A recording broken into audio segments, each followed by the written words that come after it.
नमस्कार, आप देख रहे हैं न्यूज़ 18 बिहार झारखंड। मैं आपके साथ लक्ष्मी। देखिए, जम्मू कश्मीर की आज हम लोग बात करेंगे। जम्मू कश्मीर के श्रीनगर में शुक्रवार को ईद ए मिलाद के मौके पर हजरत बल दरगाह में लगी अशोक स्तंभ वाली शिलापट को कुछ लोगों की भीड़ ने तोड़ दिया। जुमे की नमाज के बाद भीड़ शिलापट के पास जमा हो गई और वक्फ बोर्ड के खिलाफ नारे लगाए, पत्थरबाजी की और इस घटना के वीडियो वायरल होते ही राजनीति अब काफी ज्यादा तेज हो चुकी है। कई नेताओं ने भी इस पर अपनी प्रतिक्रिया दी। स्थानीय लोगों का दरअसल ये आरोप था कि पट्टिका पर अशोक स्तंभ की आकृति लगाई गई है, जिसे उन्होंने मूर्ति बताकर विरोध जताया है। अब गुस्साए लोगों ने पट्टिका पर बने अशोक चिन्ह को तोड़ दिया। विरोध करने वाले लोगों ने यह कहा कि मस्जिद के अंदर किसी तरह की मूर्ति नहीं लगाई जा सकती है। अब देखिए, बवाल इतना ज्यादा बढ़ गया। बवाल बढ़ने के बाद में पुलिस एक्शन में आई है। अशोक स्तंभ के निशान को तोड़ने के मामले में बताया जा रहा 26 लोगों को हिरासत में लिया गया है। तो ये मामला है श्रीनगर का। यहाँ पर शुक्रवार को ईद ए मिलाद के मौके पर हजरत बल दरगाह में अशोक स्तंभ वक्फ बोर्ड में यहाँ पर अशोक स्तंभ का चिन्ह था और इसको मूर्ति बताकर दरअसल कुछ लोगों ने यहाँ पर पत्थर से उसको तोड़ दिया। और ये जब तोड़ रहे हैं उस वक्त नारेबाजी भी खूब हो रही है। बताया जा रहा है कि काफी ज्यादा इनको आक्रोश था मूर्ति को लेकर कि मस्जिद में, दरगाह में यहाँ पर कोई भी मूर्ति की तस्वीर नहीं हो सकती है, और तोड़ दिया उस शिलापट के एक हिस्से को। जुमे की नमाज के बाद भीड़ शिलापट के पास जमा हो गई थी। वक्फ बोर्ड के खिलाफ नारे लगाने लगे, पत्थरबाजी की, और वहां पर कुछ लोग मौजूद जो थे उनमें से किसी ने वीडियो बनाया और ये वीडियो वायरल हो गया है। ये वीडियो ये दर्शाता है कि कुछ लोगों में कितना जहर भरा हुआ है। अब कई नेताओं ने भी इस वीडियो पर अपनी अपनी प्रतिक्रियाएं दी है। स्थानीय लोग जैसा वहां पर बता रहे थे कि मूर्ति बता रहे थे अशोक स्तंभ को, और मूर्ति बता करके तोड़ दिया, विरोध किया इसका। गुस्साए लोगों ने पट्टिका पर बने अशोक चिन्ह को तोड़ दिया। विरोध करने वाले लोगों ने कहा है कि मस्जिद के अंदर किसी तरह की मूर्ति नहीं लगाई जा सकती है, और बवाल कुछ ज्यादा ही बढ़ गया है। अब पूरे देश भर में इस मामले को लेकर चर्चा हो रही है और अब इसे बिहार कनेक्शन भी बताया जा रहा है। कुछ लोग इसे बिहार की नज़र से भी देख रहे हैं कि बिहार का अपमान हो रहा है। बवाल बढ़ने के बाद अब पुलिस एक्शन में आ चुकी है। अशोक स्तंभ के निशान को तोड़ने के मामले में बताया जा रहा है कुछ लोगों को हिरासत में लिया गया है, और जिनको हिरासत में लिया गया है उनमें से बताया जा रहा है 26 लोग हैं पुलिस की फिलहाल हिरासत में। तो हुआ क्या था मामला, वो आप ग्राफिक्स के जरिए भी समझ रहे हैं, वीडियो आप देख पा रहे हैं, खबरें आपको बता रहे हैं। श्रीनगर का ये मामला है, एक दरगाह का।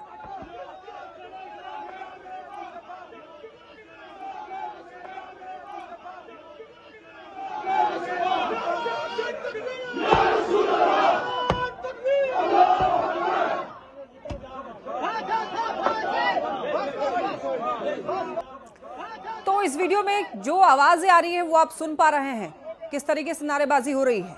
श्रीनगर में अशोक स्तंभ वाले शिलापट को तोड़े जाने पर बीजेपी ने कड़ी आपत्ति जताई है। सांसद सुधांशु त्रिवेदी ने सीधे सीधे कांग्रेस के राहुल गांधी और तेजस्वी यादव की इस घटना पर चुप्पी को लेकर सवाल उठाया है। अभी 2 दिन पहले ही बिहार को लेकर केरल कांग्रेस के एक पोस्ट पर बवाल मचा था, जिसमें बी से बिहार और बी से बीड़ी की तुलना की गई थी।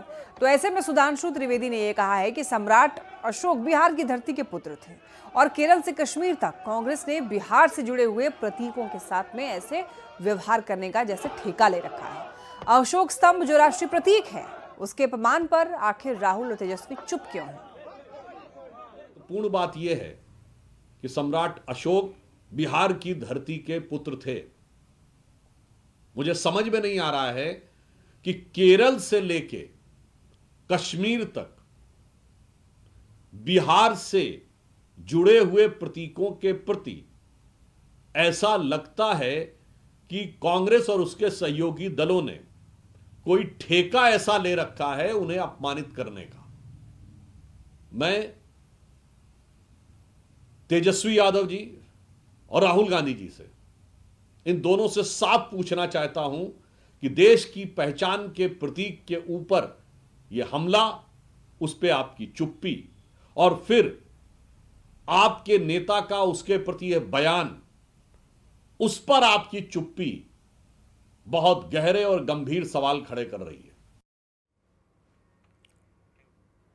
इधर बीजेपी के राष्ट्रीय प्रवक्ता गुरु प्रकाश पासवान ने भी श्रीनगर की घटना पर दुख जताया है और इस पूरे मामले पर राहुल गांधी और तेजस्वी यादव की चुप्पी पर सवाल उठाए। गुरु प्रकाश ने कांग्रेस आरजेडी पर तुष्टीकरण की राजनीति का आरोप लगाया है। उन्होंने पूछा कि राहुल गांधी तेजस्वी यादव ये बताएं कि वो राष्ट्रीय प्रतीक के साथ हैं या धर्म की राजनीति के साथ हैं। जो लोगों की चुप्पी है, जो तथाकथित तुष्टीकरण करने वाले सूडो सेकुलर्स, उनका यहां पे मुंह बंद हो जाता है। आपको चुनना पड़ेगा, आपको राष्ट्रीय प्रतीक आप उसके साथ में हैं या आप धर्म के साथ में हैं या आप तुष्टीकरण के साथ में हैं। सबकी शांति है। राहुल जी चुप क्यों हैं?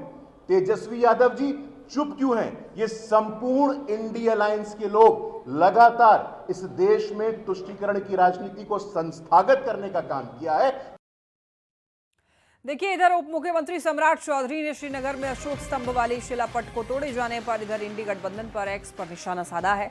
उन्होंने ये लिखा कि बिहार में आदरणीय प्रधानमंत्री नरेंद्र मोदी जी की मां का अपमान हुआ, केरल में बिहार का अपमान और अब कश्मीर में अशोक चक्र का अपमान। केरल से कश्मीर तक इंडी गठबंधन सिर्फ भारत की आत्मा पर वार कर रहा है। अशोक चक्र सम्राट अशोक और बिहार की गौरवशाली विरासत है। बिहार और भारत कभी भी इस अपमान को बर्दाश्त नहीं करेगा। श्रीनगर का ये मामला है, इसको लेकर पूरे देश भर में अब सियासत हो रही है और ऐसे में सम्राट चौधरी ने जो ट्वीट किया है और उन्होंने कुछ कहा भी है। क्या कहा है आप सुनिए। भारत की अस्मिता के साथ, बिहार की अस्मिता के साथ जिस तरह लगातार कांग्रेस पार्टी महागठबंधन के लोग पहले प्रधानमंत्री आदरणीय नरेंद्र मोदी जी की मां को अपशब्द कहना, अपमानित करना, केरल कांग्रेस के द्वारा बिहार को बिगड़ी शब्द से सम्मानित करना और आज जो घटना कश्मीर से आई, कश्मीर से कन्याकुमारी तक लोगों में रोष है कि जिस व्यक्ति ने अखंड भारत का सपना देखा, पूरा भारत बनाया, भारत स्तंभ बनाया, अशोक चक्र बनाया, उस अशोक चक्र पर, अशोक के स्तंभ पर हमला कश्मीर में किया गया और वहाँ के मुख्यमंत्री ने जिस तरह का बयान दिया, ये अपने आप में संसार करने वाला है। भारत बचेगा तभी तो कांग्रेस पार्टी, नेशनल कॉन्फ्रेंस, राजद रहेगी। भारत के ही अस्मिता पे सवाल उठा दिया और भारत, क्योंकि मगध, इसी मगध, बिहार से मगध था और उप राजधानी कश्मीर हुआ करता था। लेकिन मेरा ये मानना है कि जिस तरह अपमानित ये लोग कर रहे हैं, बिहार और देश की जनता देख रही है कि भारत बचेगा, बिहार बचेगा तभी तो भारत की अस्मिता बचेगी। अब तो भारत पर हमला है। बिहार के राजा, मगध के राजा सम्राट अशोक पर के अशोक स्तंभ पर हमला करना भारत पे हमला है। ये बिहारियों का अपमान है, बड़ा अपमान। ये स्वाभाविक है। बिहार की अस्मिता, बिहार से ही मगध को पहचान मिली। मगध यही था और मगध पूरे भारत को, आज जो भारत देख रहे इससे 3 गुना बड़ा भारत था, उसके अस्मिता का सवाल है। बिहारियों को लगातार इंडी गठबंधन अपमानित करने का काम कर रहा है। बिहार का इतिहास गौरवशाली रहा है। ये महापुरुषों की धरती है, चक्रवर्ती सम्राट अशोक की भूमि है। एक से एक महापुरुषों ने यहां जन्म लिया और उनकी गाथा अमर रही है। लेकिन सबसे दुर्भाग्यपूर्ण तब लगता है जब इन महापुरुषों का अपमान होता है और हमारे विपक्षी मौन रहते हैं। हजरत बल दरगाह में जिस तरह से तोड़फोड़ की घटना हुई है, ये काबिल मुजम्मत है। इसकी जितनी भी निंदा की जाए कम है। लेकिन इस मामले में जिस तरह से भारतीय जनता पार्टी बिहार के संदर्भों से जोड़ करके इसको प्रस्तुतिकरण कर रही है और जब भारत के प्रतीक चिन्ह अशोक स्तंभ को बिहार के मामले से जोड़ करके प्रस्तुत किया जा रहा है, तो इससे ही स्पष्ट होता है कि कहीं ना कहीं इसमें साजिश हुई है।